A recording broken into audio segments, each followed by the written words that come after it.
Povo de Deus, a graça e a paz do nosso Senhor e Salvador Jesus Cristo, que Deus possa te abençoar, te honrar, em nome de Jesus Cristo, amém? Nós vamos falar essa terceira mensagem hoje sobre fortes e corajosos, e o tema desta terceira mensagem é a travessia do Jordão. Eu quero que você entenda que essa travessia, ela significa e representa para aquele povo o batismo. E aqui é algo muito interessante que você possa estar aprendendo ou sabendo. É que naquela época o batismo era feito não como fazemos hoje, através por imersão na água. Naquela época o batismo era feito, Deus tinha uma maneira específica para batizar o povo. E pastor, qual é esta maneira específica que Deus tinha para batizar o povo?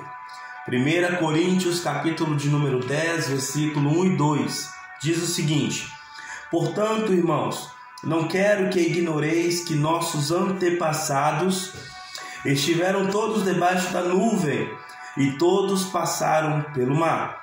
Em Moisés, todos eles foram batizados na nuvem e no mar.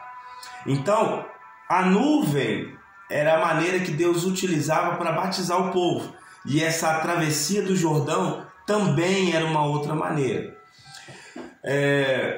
Deus então vai utilizar da nuvem e da travessia do Jordão para batizar o povo.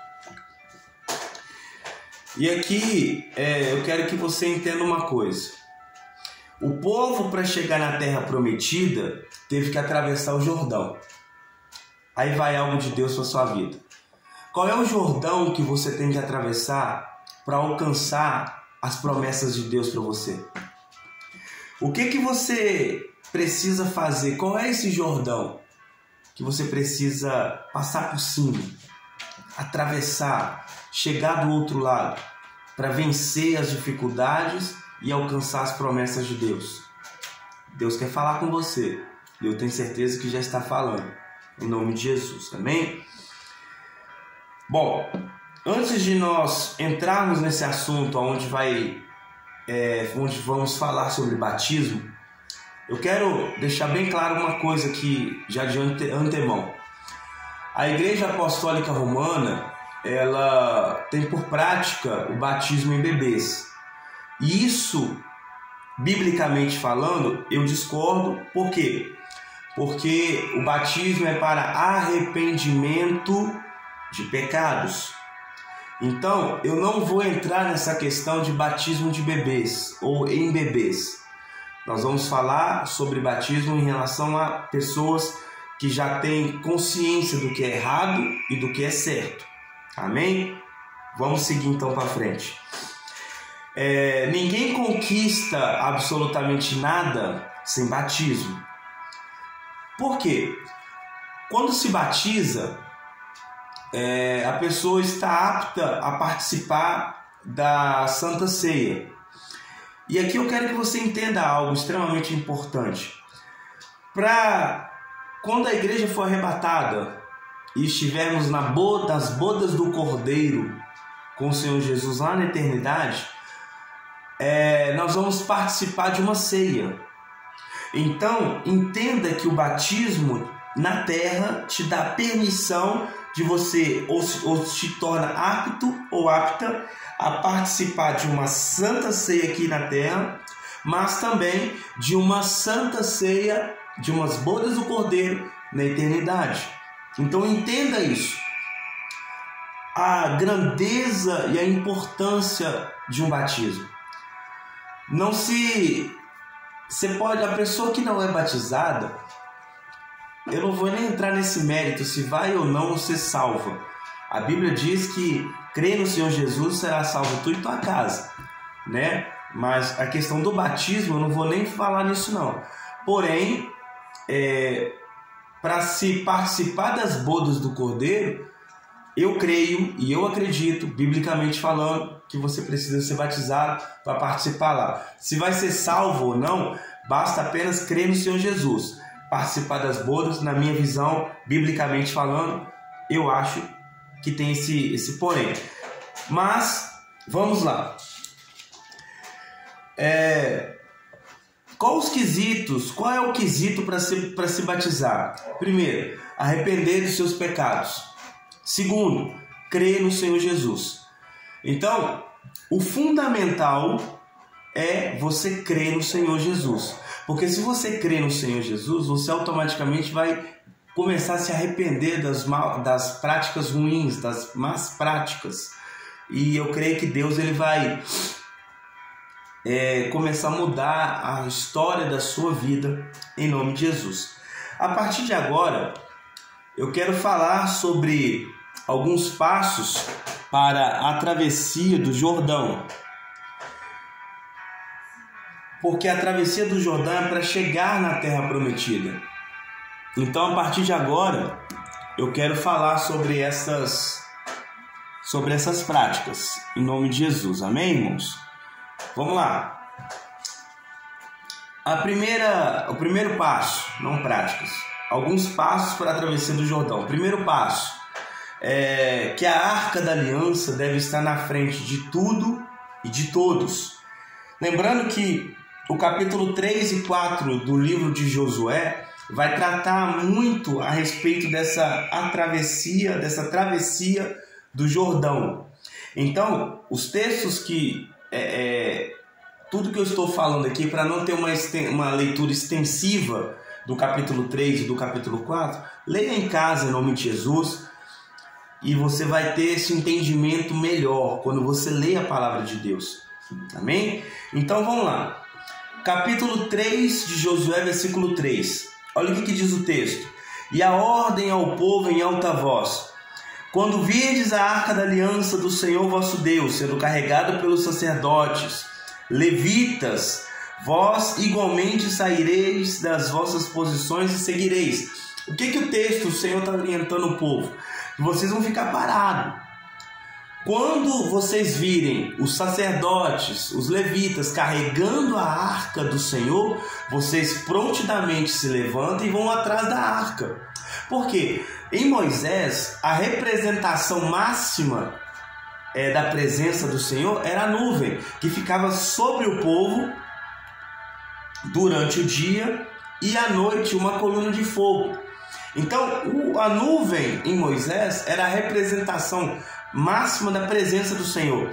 E qual é a representação máxima da presença do Senhor em Josué para frente? Até mesmo no finalzinho de Moisés ali. A Arca da Aliança. A Arca da Aliança representa a presença de Deus. Então, Deus está orientando que a presença dele deve estar na frente de tudo e de todos. Nós não podemos fazer nada sem ter a presença do Senhor diante de tudo e de todos. Irmãos, entenda algo aqui. Até mesmo para você tomar um café, ora antes. Para você comprar uma roupa, busca orientação de Deus.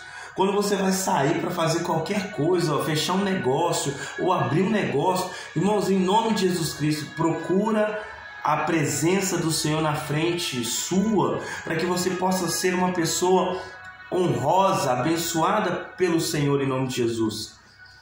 Segundo passo, manter a ordem nas coisas simples. Deus é um Deus organizado. Lá na Igreja Evangélica Eterna Redenção, eu dei um estudo, melhor dizendo, sobre o livro de Neemias. E as 12 portas de Jerusalém, na reconstrução dos muros, que Neemias foi o principal articulador disso, a Bíblia mostra que tem 12 portas e cada porta tem um significado. Cada porta tem algo para ser feito naquela porta. Então Deus é um Deus organizado em tudo. Deus ele vai ser detalhista e vai mostrar a organização dele em tudo. Então observe que se Deus está colocando o povo, a Arca da Aliança na frente, e todo um requisito de organização, é porque Deus quer fazer algo. Depois você pesquisa. O acampamento era montado e eram 12 tribos. E o acampamento era dividido em um quadrado. E cada quadrado, cada parte desse quadrado ficava 3 grupos de tribos. Ou seja, 3 tribos em cada lado, lado norte, sul, leste e oeste. Então, eram 3 tribos em cada lado. A organização, e cada tribo tinha uma especificação para ser feita no tabernáculo. Então, Deus é um Deus organizado e Ele mexe com tudo. E é importante você entender isso. Vamos lá em 1 Coríntios, capítulo de número 14, para entender um pouco mais sobre isso. 1 Coríntios, capítulo de número 14, versículo de número 40. Olha o que o texto vai dizer aqui. Porém, que tudo seja realizado com decência e ordem. É Deus, esse é o nosso Deus. Ele organiza tudo e faz tudo com decência e com ordem. Deus é um Deus organizado. E como que você precisa trabalhar isso na sua vida? Eu não estou falando de coisa grande não, mas comece com as coisas pequenas. Organize a gaveta do seu guarda-roupa. Comece organizando o seu quarto. Organize o seu dia. Anote algumas coisas. Comece a trabalhar o seu dia de uma maneira organizada. Porque aí as coisas vão fluir bem para você.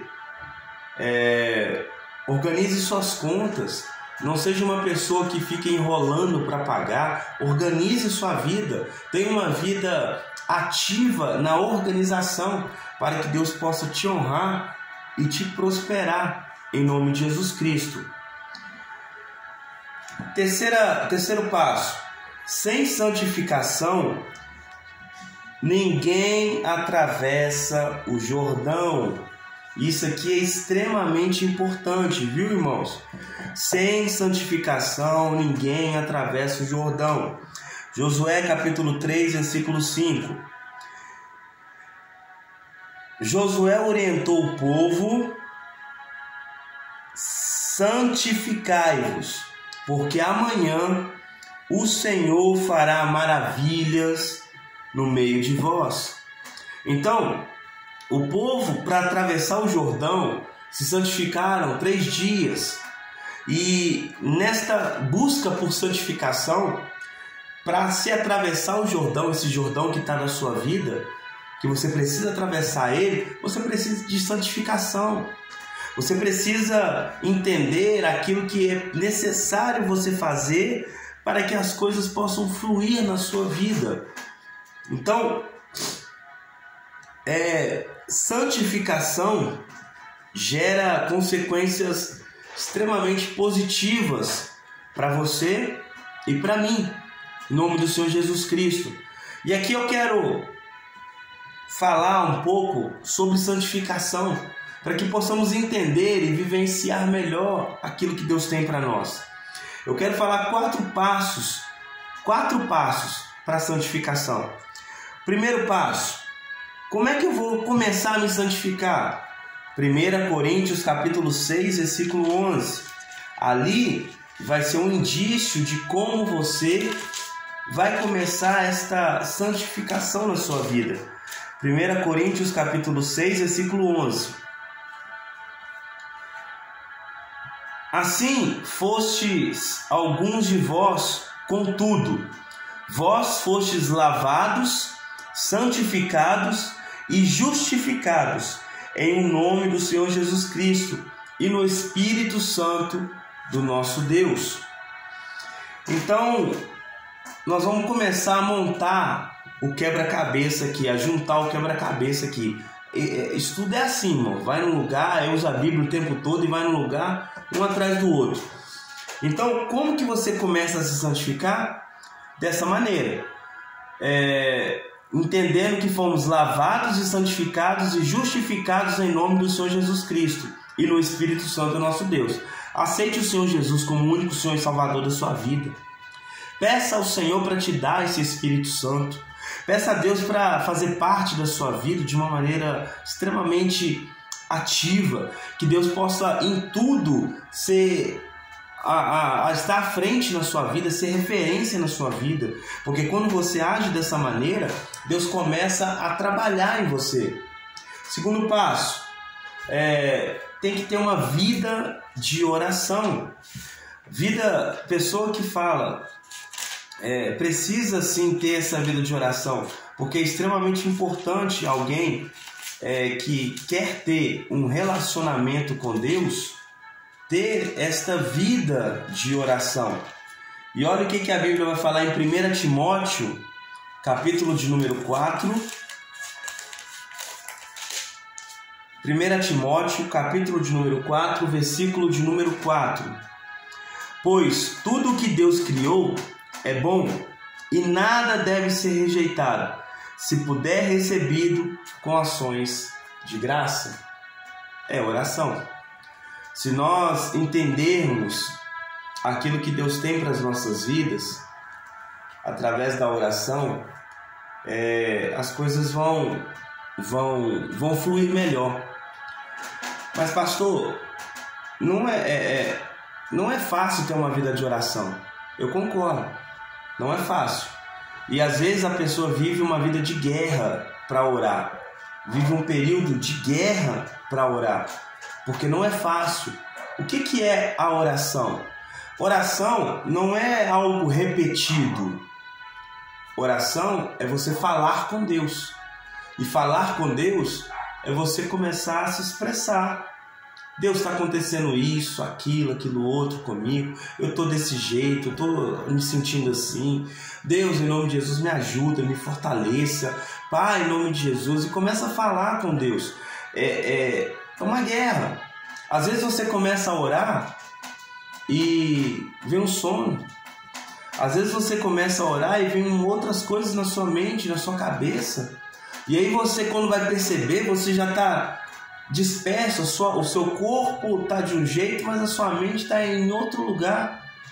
E aí o foco, que é a oração, você já não está tendo mais. Então o inimigo, ele vai trabalhar na sua mente. O inimigo vai trabalhar dentro da sua casa, no meio da sua parentela, para tirar o foco da sua oração. Vai usar alguém, um marido, a esposa, vai usar um tio, um parente, vai usar alguém, talvez para poder tirar a sua atenção, vai usar um vizinho que começa a implicância, para poder tirar o foco e começar um litígio. Então, mantenha-se com a cabeça centrada, mantenha-se com a cabeça em Deus. Fala com o Senhor antes de você começar a orar mesmo, assim, profundamente em relação às coisas que você quer. Fala com Deus. Deus, em nome de Jesus, me ajuda a orar, me ajuda a clamar ao Senhor e ter minha mente no Espírito, porque se você não tiver foco para a oração, as coisas não vão fluir da maneira como você gostaria. Terceiro passo, vamos lá em João 17:17. Aquilo que Deus quer fazer na vida daquele que quer ter uma vida de santificação. João 17:17. Olha o que a Bíblia está falando aqui, ó. Santificai-vos pela tua verdade. A tua palavra é a verdade. Olha o que Jesus ele está instruindo neste momento aqui. Santificai-vos pela tua verdade. A tua verdade é a palavra. Então, o terceiro passo para você ter uma vida de santificação é ler a Bíblia. Ah, pastor, mas me dá sono também. Irmão, ler Bíblia e orar são guerras. Acontece. Você começa a ler e fica disperso, dá fome, quer fazer alguma coisa. E não é assim que funciona. Você tem que ter foco. Santificai-vos pela tua verdade. A tua palavra, a palavra de Deus é a verdade. Se você não tiver foco na palavra, as coisas não vão fluir. Ah, pastor, quer dizer que ler Bíblia santifica?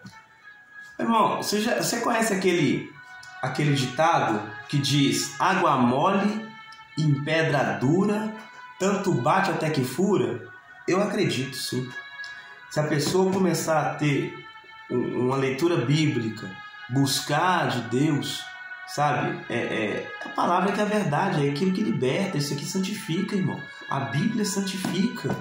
Entenda isso, em nome de Jesus. E o quarto passo, Marcos 9:29. Isso aqui é fundamental, como os outros três, mas é de extrema importância também. Marcos capítulo 9, versículo 29.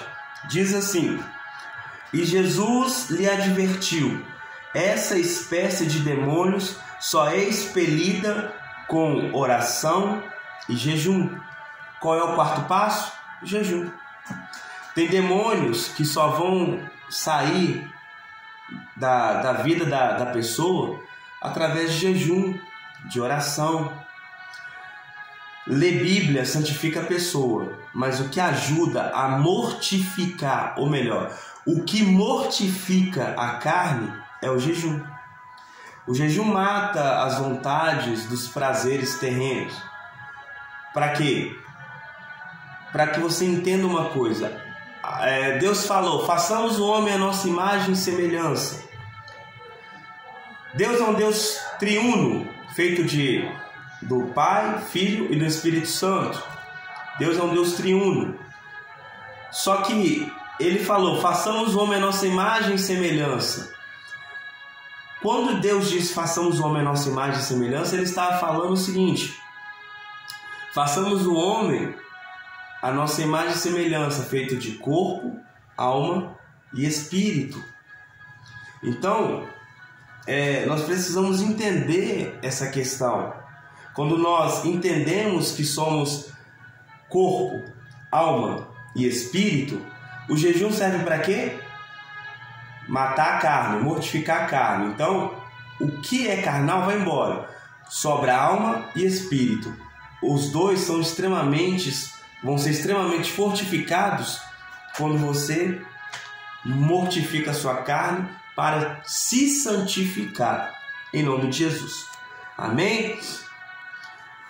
E como que se consegue essa santificação? Como se consegue essa santificação? Hebreus 10, 25. Para você entender isso aqui. Tem gente, irmãos, que duvida muito de algumas questões que acontecem hoje em dia.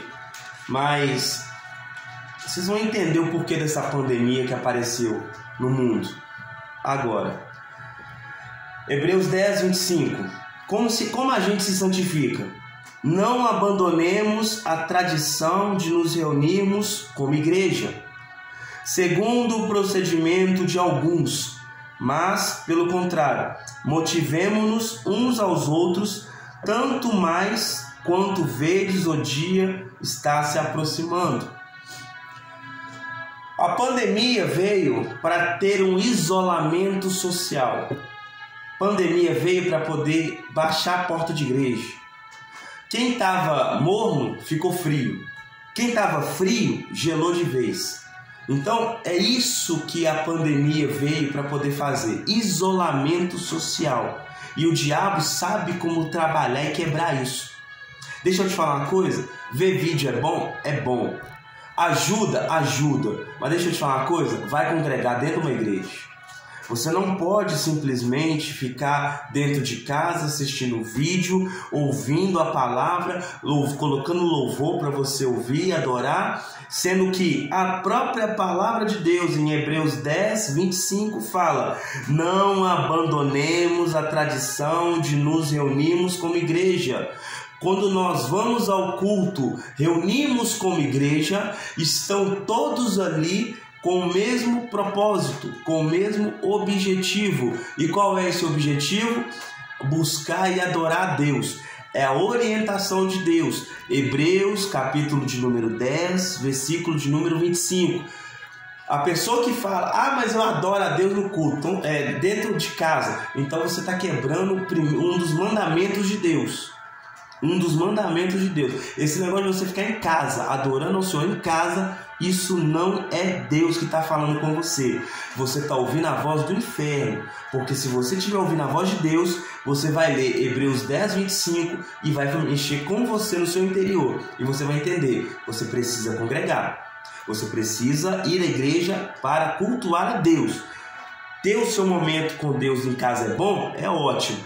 Mas não tem nada melhor do que você ir ao culto para buscar a presença do Senhor. Amém? Submissão ao processo de Deus no nosso interior. Isso aqui é extremamente importante. Submissão ao processo de Deus no nosso interior. 1 Pedro 1,14. Como filhos da obediência, não permitais que o mundo vos amolde as paixões que tinhais outrora, quando vivieis na ignorância.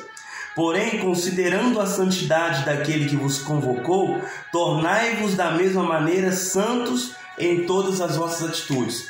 Aceite ser moldado ou moldada pelo Espírito Santo.